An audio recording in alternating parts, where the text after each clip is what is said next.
Sebuah video yang memperlihatkan rumah-rumah para penerima bantuan sosial atau Bansos di Indramayu, Jawa Barat viral.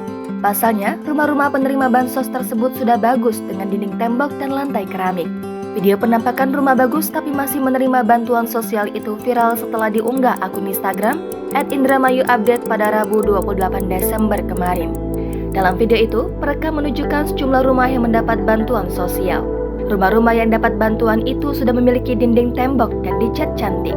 Kemudian, lantai rumah itu juga sudah dikeramik, sehingga jauh dari kesan miskin. Selain itu, salah satu penerima bantuan sosial untuk keluarga miskin ini juga memiliki kios sembako yang lumayan besar. Di setiap rumah pun terpasang stiker merah bertuliskan keluarga miskin. Video ini pun mendapat banyak komentar dari para netizen.